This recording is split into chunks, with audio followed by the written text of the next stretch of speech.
Et coucou, j'espère que vous allez bien. Je suis ravie de vous retrouver dans cette nouvelle vidéo dans laquelle on va faire un petit point bilan de mon premier semestre 2026 concernant mes lectures.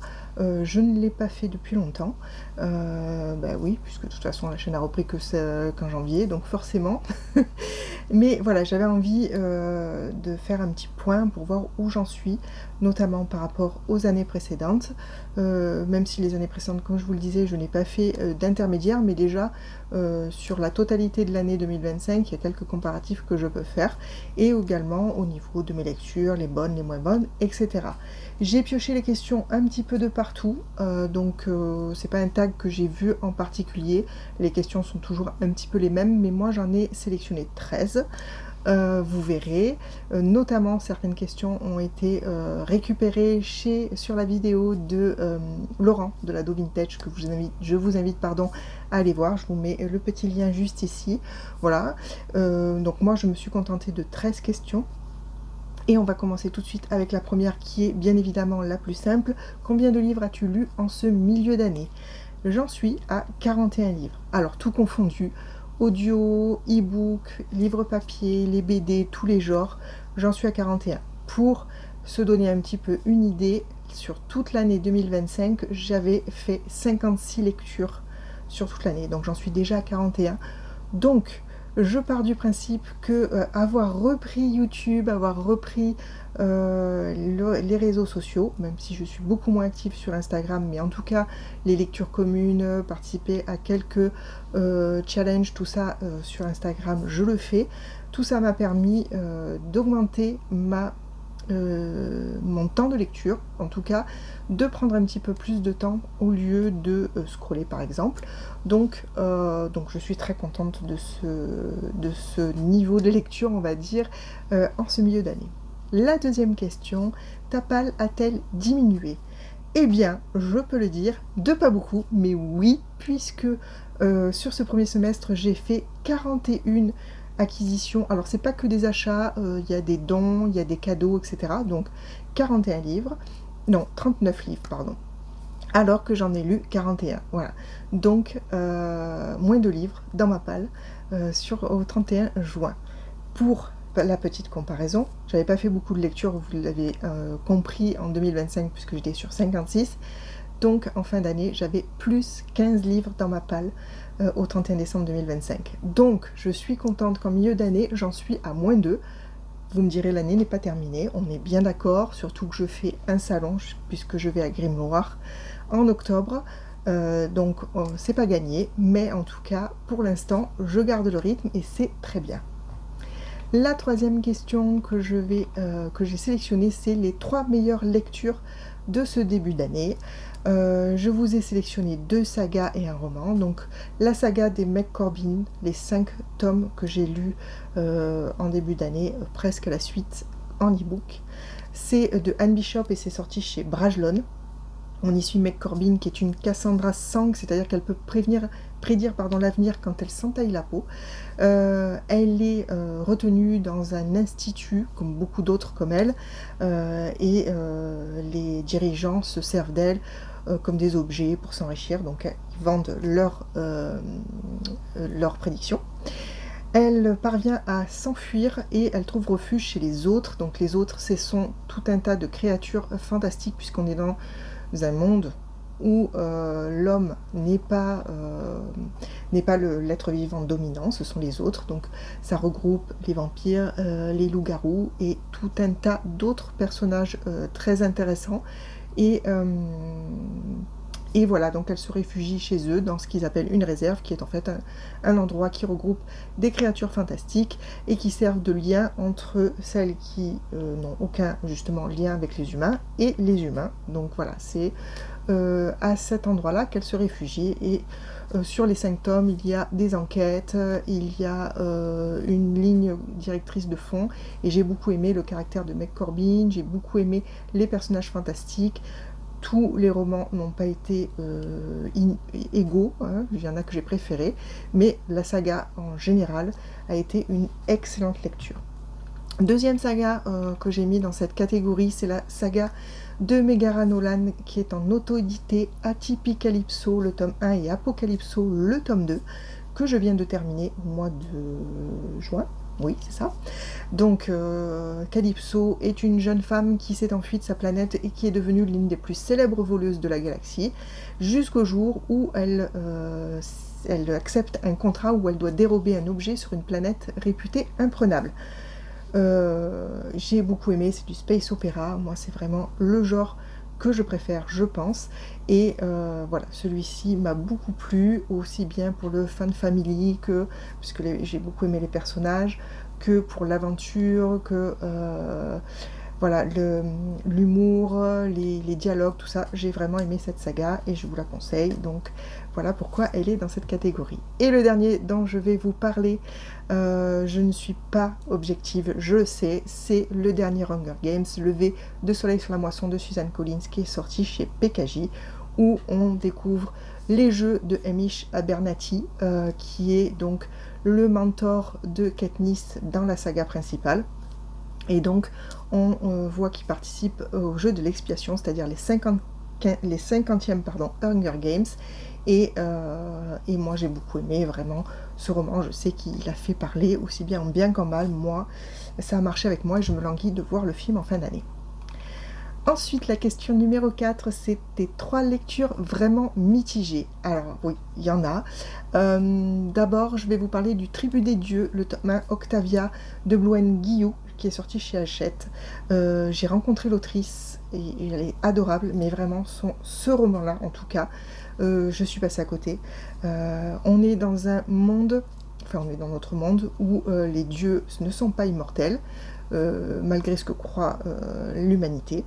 Ils sont, tous les 100 ans, ils doivent choisir un successeur parmi les magiciens. La magie est aussi cachée aux humains normaux, même si c'est pas trop le mot que j'aime bien, mais voilà.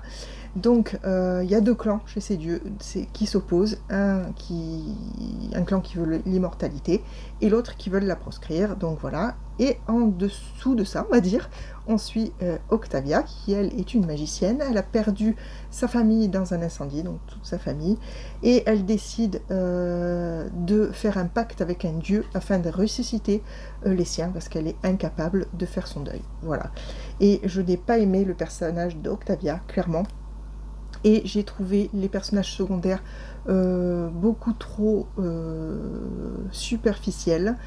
Et voilà. Et du coup, moi, j'ai besoin que les personnages m'accrochent. Et là, c'est pas du tout le cas. Donc, même si l'histoire en elle-même est intéressante, même si j'ai beaucoup aimé l'idée des dieux, puisqu'elle utilise, l'autrice, les dieux de différents panthéons. Et donc, moi, j'ai bien aimé, mais voilà, vraiment, le personnage, c'est pas possible. Ensuite, j'ai mis dans cette catégorie Redstone, le tome 1 de Charlotte Embrun, qui est sorti chez Castlemore. Donc là, je ne lirai pas le tome 2. On y suit Evie, qui est une jeune orpheline sans le sou, et qui parvient à embarquer sur le Redstone, qui est le bateau d'un redoutable pirate. Et ce pirate lui donne comme mission de retrouver une mystérieuse carte. Elle va se lier d'amitié à d'autres personnages sur le bateau. Et j'ai beaucoup aimé certains points comme certaines créatures fantastiques, j'ai aimé certains rebondissements, mais à côté de ça, j'ai pas accroché à l'écriture, j'ai pas aimé qu'il n'y ait qu'un seul point de vue dans ce cas-là, parce que vraiment on était en point de vue interne et du coup on avait l'impression que Evie était sur tous les fronts, mais en même temps n'agissait jamais. Mais ça, c'est vraiment par rapport au point de vue. Donc, c'est vraiment le style qui m'a pas convaincue, moi, personnellement. Voilà, il faut savoir que c'est un roman plutôt jeunesse, je pense. Mais ça ne veut pas dire que ça doit pas être un bon roman, hein, mais voilà, moi, ça n'a pas fait avec moi. Et le dernier que j'ai mis dans cette catégorie, c'est Des milliards de tapis de cheveux d'Andreas Eschbach, qui est sorti chez La Talente. Je crois que ce roman a eu pas mal de très bonnes critiques. Moi, j'ai eu la sensation, alors pour le résumer grosso modo, on est sur une planète où les hommes sont des tisseurs de père en fils. Ils tissent des tapis pour offrir à l'empereur avec des cheveux. Donc leur but ultime, c'est de rencontrer une femme avec de très beaux cheveux, de faire des enfants, de préférence des filles, pour avoir de la matière, pour tisser leur tapis. Ils passent leur vie entière à tisser ce tapis et il leur faut un fils pour perpétuer la tradition. Mais il y a une rumeur qui circule, l'empereur serait mort, donc pourquoi les tapis sont toujours récupérés et envoyés en dehors de la planète. Voilà. Vraiment, j'ai eu plusieurs problèmes avec ce roman. J'ai eu le problème de tout ça pour ça. Donc ça, c'est vraiment un peu enquiquinant. Et j'ai eu un problème d'attachement parce qu'on ne suit pas un personnage. C'est toute une série de... chaque chapitre en fait suit un personnage qui fait tous ces chapitres qui suivent donc différents personnages font avancer l'intrigue générale, mais on n'est pas forcé de suivre un personnage, donc des fois on a un seul chapitre. Alors vers la fin il me semble me rappeler que certains personnages reviennent, mais en tout cas beaucoup, on n'a qu'un seul chapitre sur ce personnage et on passe à autre chose. Et moi voilà, ça, cette façon de créer l'histoire, ça ne m'a pas plu moi de mon côté. Ensuite on passe à la question 5, pardon, avec ta meilleure lecture audio. Je vais y arriver. Donc, audio, j'en ai pas fait beaucoup, j'ai moins de temps, j'ai du mal à écouter en faisant autre chose, comme par exemple le ménage. Certaines y arrivent très bien, moi, je sais pas pourquoi. J'ai l'impression de manquer des choses, de ne pas être suffisamment concentrée. Donc en général, j'écoute de l'audio principalement sur mes trajets, ou quand je marche, ou en voiture, et je suis rarement seule sur mes trajets en voiture pour aller au travail, puisque je vais au même endroit que mon mari, enfin dans la même ville, donc on covoiture, et je ne marche quasiment plus, donc clairement j'ai beaucoup moins de temps. Mais ça n'empêche que j'ai réussi à en lire quelques-uns, et parmi ceux-là, celui que j'ai préféré, c'est Instant Primaire, le tome 1, Je brille pour toi, d'Amandine Peter, tout simplement parce que je ne m'attendais pas du tout à aimer, clairement. C'est une romance de science-fiction, et on y suit Suniva, qui est une informaticienne atteinte d'une maladie, qui est une maladie des voyageurs de l'espace. Donc voyager dans l'espace, ça a créé cette fameuse maladie. Alors je ne me rappelle plus comment elle s'appelle, je ne l'ai pas notée, bref. Et on va suivre donc Suniva qui doit installer une mise à jour dans un vaisseau, le vaisseau d'Aero, qui est un représentant diplomatique de sa planète, et qui ont trouvé le remède à cette fameuse maladie et qui veulent la diffuser, mais de façon éthique et pacifique. Et du coup, forcément, ça ne plaît pas aux plus gros groupes qui ont envie de amasser un max de pognon avec ce remède. Donc voilà, Suniva va se retrouver bloquée avec Aero, et on va les suivre dans l'espace pendant la négociation, on va dire, pour la diffusion de ce fameux remède. J'ai beaucoup aimé les personnages, j'ai beaucoup aimé le Green Flag ambulant qui est Aero. J'ai beaucoup aimé l'humour, j'ai beaucoup aimé, même si la toile de fond, cette histoire de remède et tout, c'est pas forcément très... Enfin, c'est pas ce qui est le plus intéressant en tout cas dans le roman, mais voilà, en plus il y a un choc des cultures puisque Suniva est une humaine et Aero n'est pas un humain, hein, je n'ai plus le nom, mais enfin en tout cas c'est pas un humain, et du coup il y a aussi ce choc des cultures, etc. Et j'ai vraiment beaucoup aimé suivre cette histoire, et du coup voilà, elle est dans la meilleure lecture audio de ce début d'année. La question numéro 6, c'est la bonne surprise que tu n'attendais pas. Alors en dehors de cet audio, j'ai lu aussi Code Ardent de Marge Nantel qui est sorti chez Mnemos. Et clairement, j'ai adoré cette lecture alors que je n'y attendais pas. On est dans un futur proche, la technologie a quasiment disparu, sauf dans quelques forteresses surprotégées, et notamment par exemple à Albi. Et on suit une équipe de convoyeurs donc, qui vont de forteresse en forteresse pour distribuer du matériel, pour l'échange de matériel. Et quand ils repartent de Albi, donc ils viennent de distribuer quelque chose, je ne sais plus ce que c'est, du carburant, ou enfin je ne me rappelle plus. il y a une énorme explosion qui raye complètement Albi de la carte. Donc ils font demi-tour et ils essayent de trouver des survivants, et ils en trouvent effectivement un, Anda, qui est un personnage très particulier. Et donc ce seul survivant, son seul objectif en fait, c'est de retrouver un certain personnage qui s'appelle le prieur, et les convoyeurs vont décider de l'aider dans sa quête. Et on a toute une panoplie de personnages très très gris, clairement. C'est assez violent. On a on a deux points de vue, donc celui de Sioux, qui est le convoyeur qui prend en charge Anda, et celui d'Anda. Donc on a vraiment deux points de vue complètement différents, et surtout il y a une espèce de langage qui peut être très difficile à appréhender au début du roman. D'ailleurs, je me suis dit au début, je comprends rien, je vais pas y arriver. Et en fait, je me suis un peu accrochée au début, et je regrette pas, parce que effectivement, c'est un peu compliqué parfois. Il y a beaucoup d'argot, de choses comme ça, quand on est avec le point de vue de Sioux, et voilà, c'est déstabilisant au départ. Mais franchement, le fan family, les aventures à la Mad Max, vraiment, j'ai adoré. Voilà, j'ai adoré ce roman. Question 7, la lecture donc la plus intense émotionnellement. Alors clairement, c'est Titan Noir, que j'ai lu il n'y a pas très longtemps, de Florence Aubry, qui est sorti aux éditions du Rouergue, où on suit Elfie, qui est une employée dans un parc océanographique, où elle devient la dresseuse d'orques, et elle raconte donc sa relation privilégiée avec l'orque principal du parc, qui est Titan, un grand orque noir. Et on a aussi une autre voix, un autre point de vue, donc on ne sait pas au départ qui est ce point de vue, mais en tout cas ce point de vue dévoile les côtés sombres de ces parcs et l'histoire de Titan et des orques en règle générale qui atterrissent dans ces parcs. Et c'est bouleversant. Alors c'est basé sur l'histoire vraie de Tillicum, pour ceux qui connaissent.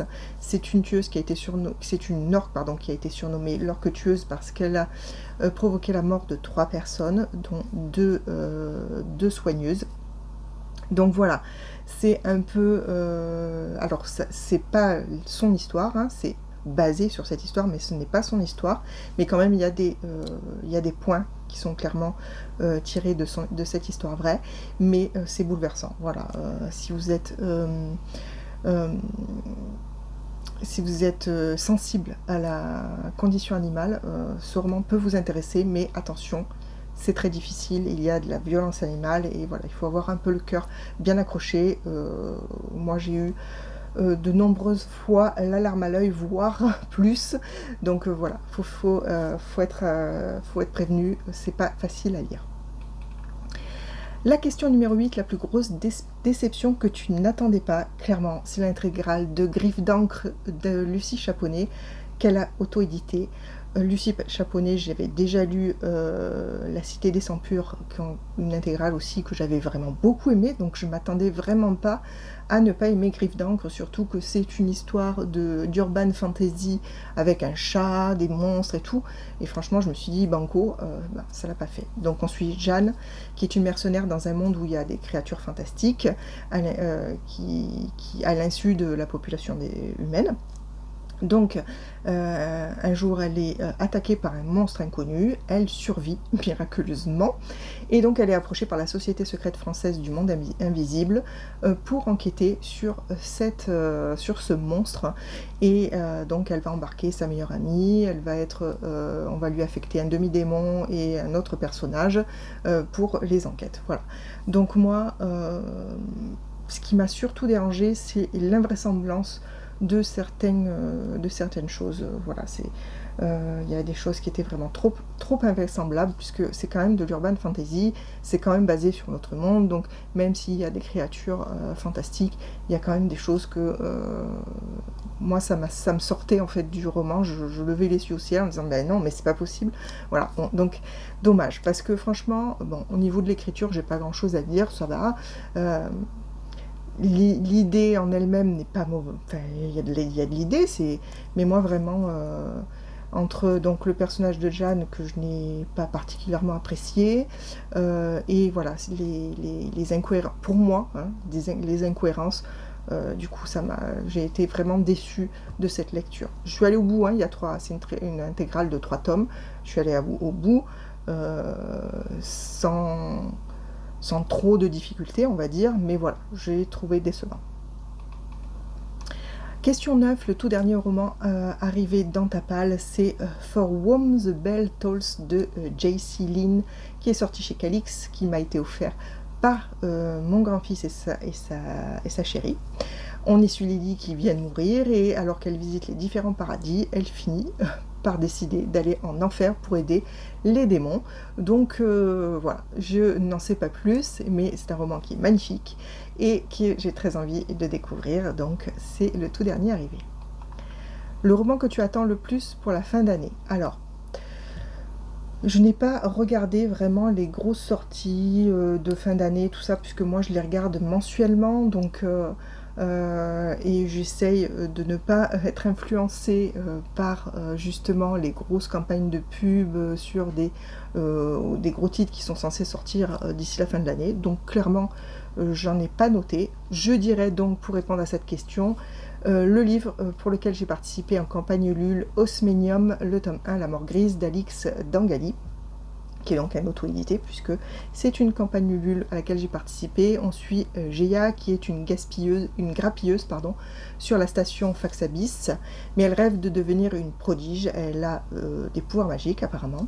Lorsque une étrange maladie apparaît sur sa station, une prodige est envoyée donc pour enquêter, et là Géa se dit que c'est le moment de prouver sa valeur et de tenter sa chance pour espérer devenir une prodige à son tour.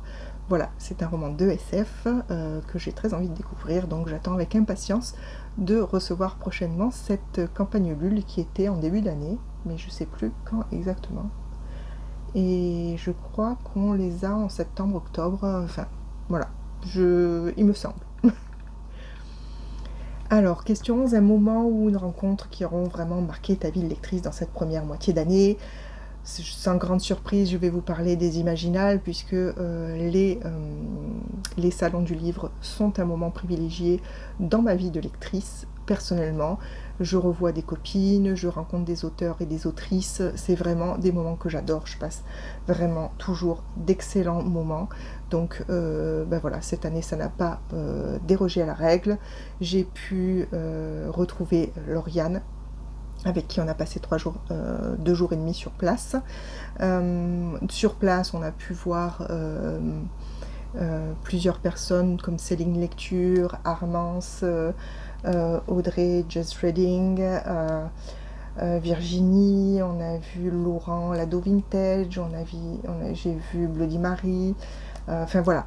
J'en oublie, je suis désolée, mais en tout cas j'ai vu beaucoup de monde et ça m'a fait super plaisir de pouvoir discuter avec ces personnes et de rencontrer donc les auteurs et les autrices pour lesquels je vais craquer.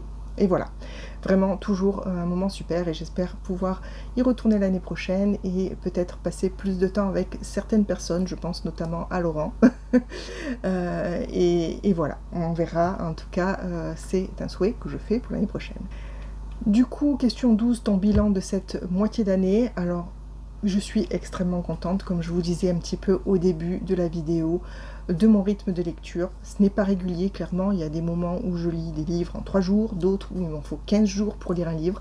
Donc, il y a vraiment pas de régularité, mais peu importe. Je lis suffisamment régulièrement, donc c'est surtout en quantité. Par exemple, là, j'ai commencé un roman, j'ai lu 2 jours, déjà plus de la moitié, je pense que d'ici 2 jours, il sera terminé, voilà.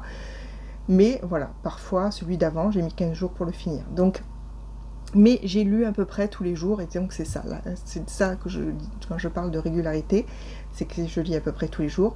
Et quand je dis que ce n'est pas régulier, c'est-à-dire que la quantité de lecture, des fois je lis 2 pages, des fois je lis 100 pages, voilà, forcément, je vais plus vite quand je lis 100 pages. Bref, tout ça pour dire que, comme je vous disais au début, j'ai lu 41 romans j'ai fait 41 lectures sur ce début d'année, et j'en suis très contente. Voilà, donc je suis aussi très contente du fait que je n'ai pas acheté plus que j'ai lu. Donc ça aussi, je sais pas si sur le deuxième trimestre, le deuxième semestre, ce sera la même chose parce que j'ai malheureusement acheté beaucoup d'e-books en début juillet. Oui, début juillet. J'ai pas encore fait le compte, mais il y en a beaucoup. Donc il va falloir que je ne ralentisse pas trop le rythme de lecture pour pas plomber ma palle, mais en tout cas, jusqu'à présent, c'est tout du positif. Et la dernière question, la question 13, des projets pour la fin de l'année. Je n'ai pas de gros projets, je vais continuer à faire mes petites vidéos en espérant toujours arriver à vous en faire une par semaine.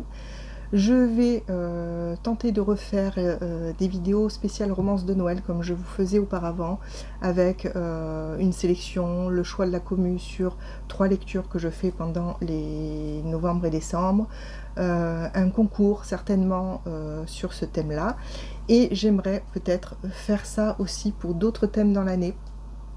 Donc là, je dépasse un peu la fin de l'année parce que j'ai pensé par exemple à avril autour de la SF, si c'est une lecture, le refait l'année prochaine. Voilà, peut-être que je ferai du coup une sélection avec les choix de la commu, un concours, etc. Enfin, j'aimerais bien en tout cas voilà, faire ça pour autre chose que les romances de Noël, en plus des romances de Noël plutôt. Et ensuite, je sais pas encore, je vais voir avec Pauline puisque je me rends chez elle en octobre, puisqu'on va ensemble à Grimloire. Et je me disais qu'on pourrait peut-être faire comme Laurent l'avait fait aux Imaginales, je crois, un tag avec elle sur un tag livresque, voilà, donc une vidéo commune qu'on pourrait faire lors de ce séjour chez elle, voilà. Peut-être, mais ça vraiment je n'en ai même pas parlé encore, donc si tu regardes cette vidéo Pauline, on en parle très bientôt et on verra si ça se fait ou pas. Voilà, ça c'est vraiment les grandes lignes, sinon je n'ai pas aujourd'hui de grands projets. J'en ai déjà eu pas mal ce début d'année, entre le challenge que j'espère refaire l'année prochaine, le challenge Je pense à moi, et le club de lecture qui n'était pas un de mes projets mais sur lequel Pauline m'a associée, donc le pavillon des mots. Voilà, donc déjà c'était pas mal pour ce début d'année, donc on va terminer l'année tranquillement et on verra l'année prochaine. Voilà, c'en est tout pour cette vidéo, elle était bien remplie, il y avait pas mal de choses à dire.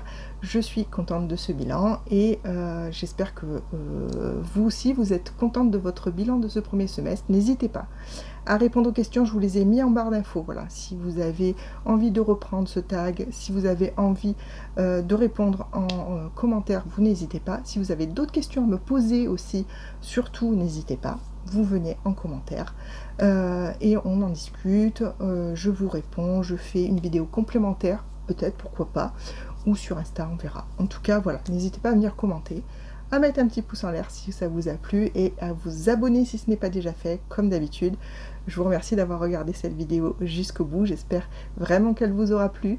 Je vous souhaite de faire de très bonnes lectures, je vous souhaite une excellente semaine, je vous fais plein de bisous et je vous dis à très bientôt pour une prochaine vidéo. A plus!